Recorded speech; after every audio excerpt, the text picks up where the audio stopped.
All right, what's up, family? Hey, we're gonna do a story today dealing with some of the Greek gods, but we're gonna deal with a demigod called Hephaestus. Some say Hephaestus or Hephaestus. So we're gonna do with this story. It's called Hephaestus, and we're gonna touch on the actual story of Hephaestus, but we're gonna deal with it in a way from a different perspective. I'm gonna give you modern day Hephaestus that we all know and seen. Rather, we read about them in the stories, such as people like Michael Jordan, Bill Gates, these celebrities that, yes, they are to some degree what you would call a Hephaestus, depending on how you look about it, So let's get into the story. First, I gotta give you the story. So let's give you the story of Hephaestus. Now, Hephaestus was the son of the goddess Hera. And we know Hera was the sister of Zeus, which they was actually brother and sister, as crazy as that may sound, the incest there.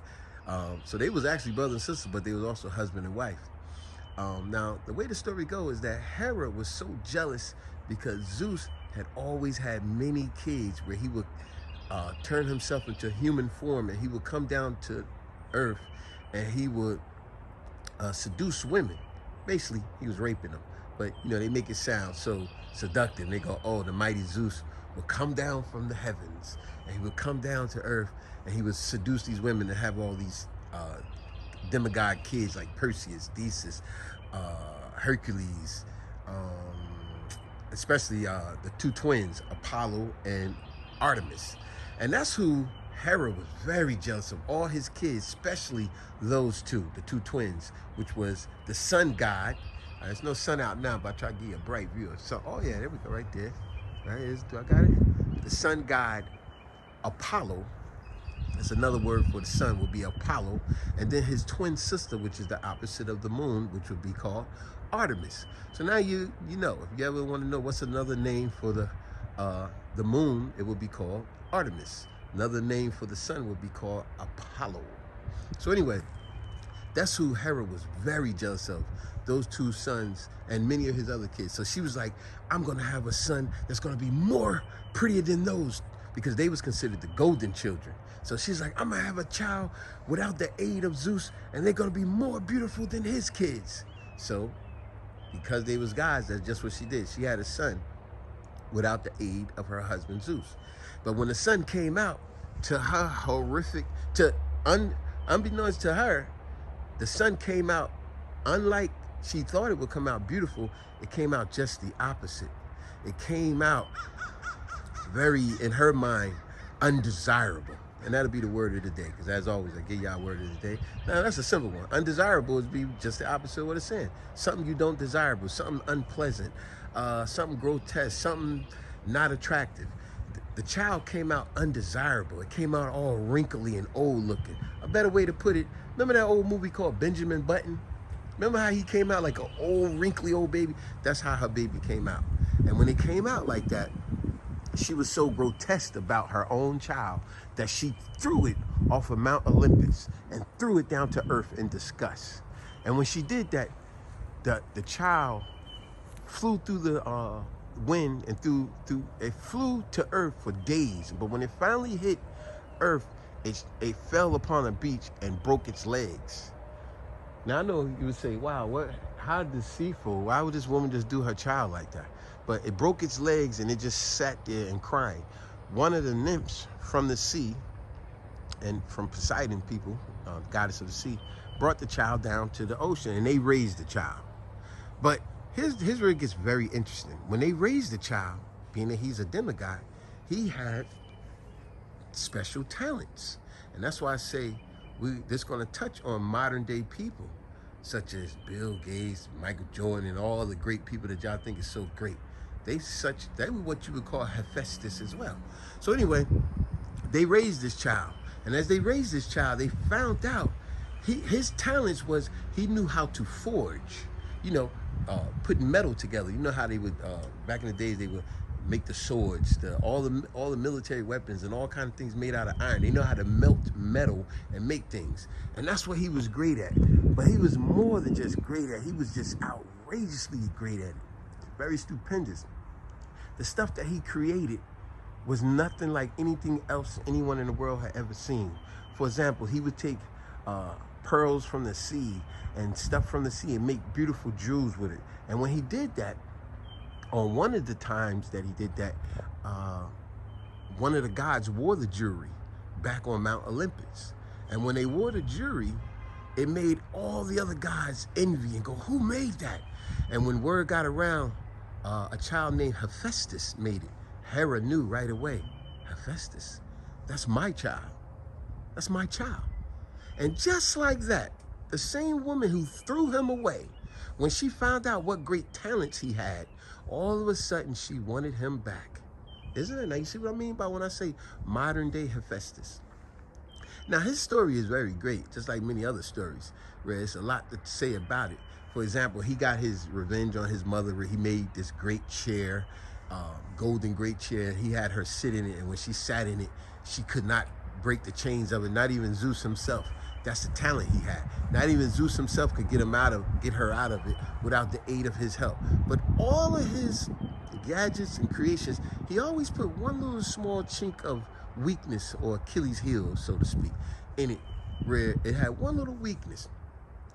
But it also reminded me of, I remember the cartoons, Justice League, they had a scene in there where one time he had created a machine to go to war with all the other enemies that Ares had him made.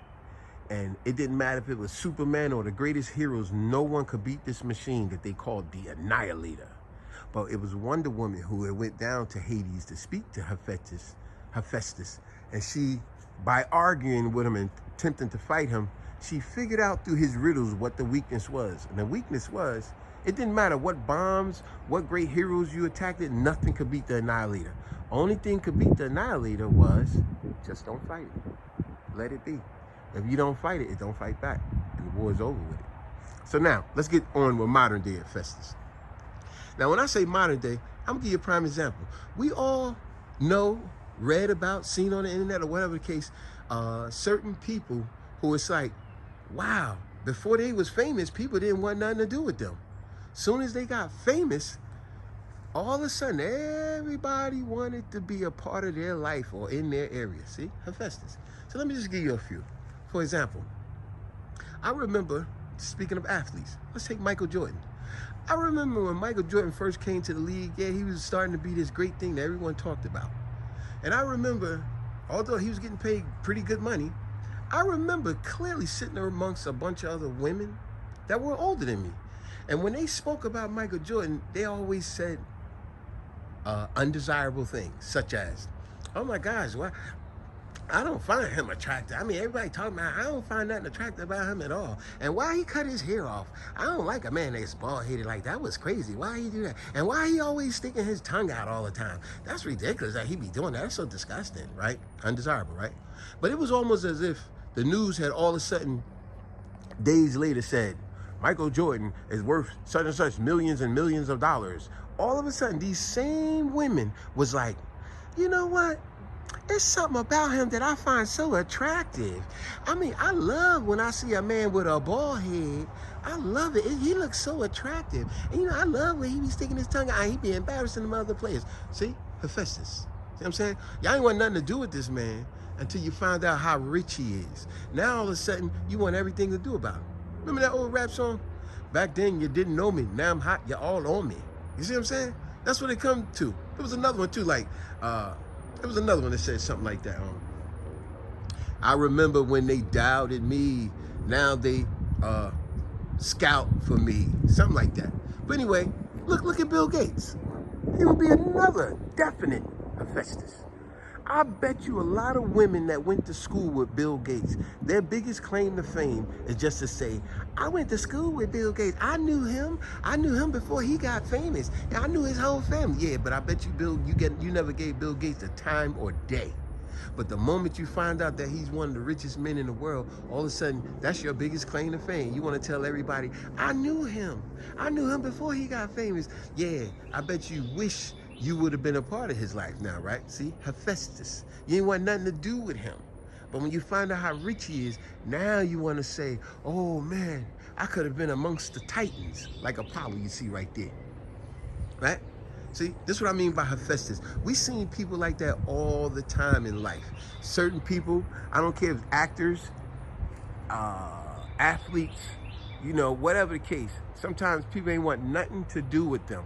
But when they found out what great talents that they have, or if they rich, or whatever the case, all of a sudden, oh, you want to be a part of their life now.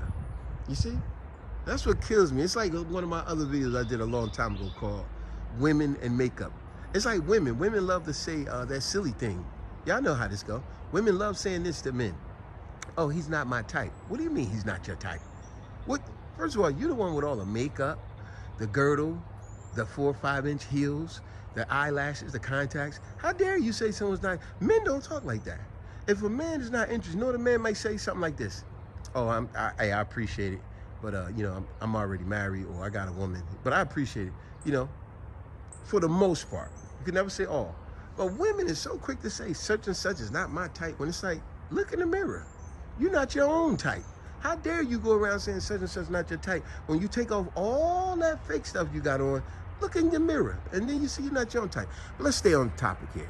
Like I said, title of the video is called Hephaestus, because in this modern day, you have plenty of Hephaestus that sometimes a person just didn't give them the chance. Even in sports, think about it. You might have an athlete that's great, and the team just never give them the chance until all of a sudden their star player gets hurt. As soon as he gets hurt, now you got no choice to put this other person in. And when you put him in, you find out, wow, this guy is greater than our starter. Yeah, but you didn't even try to give him a chance. But now that you found out how great he was and always had been, now you want everything to do with him, right? Just thought I'd give y'all a modern day spin on that great story of Hephaestus. Hey, subscribe, share, like, and comment. Peace. Look at the stars. Nice, clear, well, not clear, nice cloudy sky with a blue sky in the background. Peace.